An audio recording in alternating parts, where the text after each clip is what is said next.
Илебездә Бөек Ватан сугышы тәмамланганга инде 80 ел вакыт узып киткән. Габделәхәт абыйның хатларын без актарып укыйбыз да укыйбыз. Алар безнең йөрәгебездә шуның кадәрле эчкәре кергән истәлекләр булып сакланалар.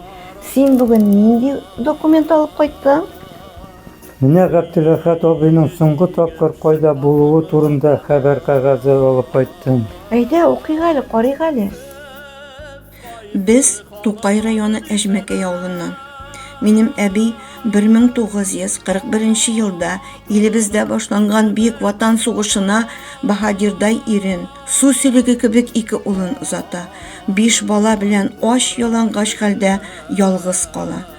1945 елда сугыш тәмамланганнан соң бабай белән әткәй исән-сау үз нигезләренә әйләнеп кайту бәхетенә ирешәләр.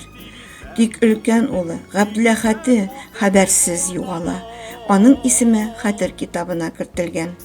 Таң алдыннан күзләремә йокы керми, йөрәккәем әллә нишли. Ни булды соң? Күптән хатын килми, дип өзгәләнә әби.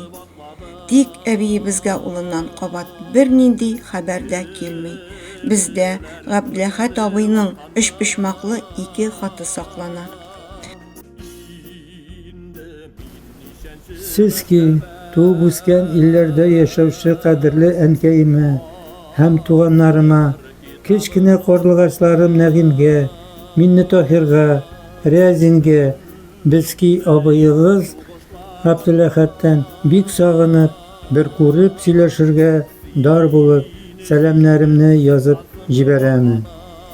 Һәм шулай ук барлык агай, инеләргә, күршеләргә, безне күргән белгәннәргә, бу хатны укучыларга, укыганда булганнарга, барлык яшьләргә, кызларга миннән барчасына да аермыйча бик сагынып, бик күп сәлам. Сәлам соңында үзем 12 сентябрь көнне ранен булып, 19 сентябрьдән бүгенге көнгә кадәр бик исән-сау гына Кыр госпиталендә лечениедә ятам. Тагын күпме ятармын, билгеле түгел. Ярам төзәлеп бетмәде әле. Сеңлем Гайшаның 9 октябрьдә язып салган хатын 11 ноябрьдә кич алып укыдым. Сезнең тормыш хәлләрегез белән таныштым. Сезнең исән-саулык хәбәрегезне белгәч, үзегезне күреп сөйләшкән хәлдә булдым. Әле үзегезнең хәзергә ашарыгызга бар икән.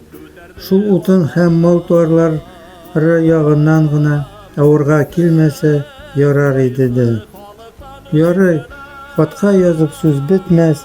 Тиз көндә исән-сау кайтып үзегез белән кара-каршы утырып, сөйләшүне теләп, сагынып, хат язучы абыегыз Әхәт Муллаәхмәтов. Әткәйдән исәнлек хәбәре килеп торгач, бик сөендем. Хәзер монда кыш булды. Хушыгыз, хушыгыз, хушыгыз. Хат язылды 12 ноябрь көнне иртә белән. 1942 ел үземнең ранен булганга менә бүген хат язганда 2 ай булды. Кыр почтасы 1466 278 часть.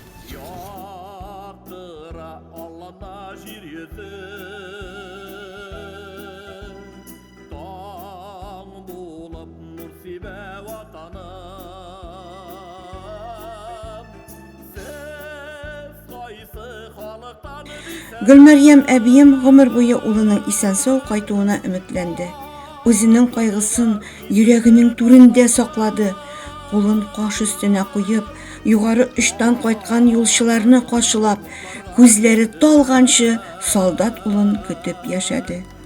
Әбиебез белән бабабыз безгә Габделәхәт абыебыздан хәбәр көтәргә дигән васыят әйтеп вафат булдылар.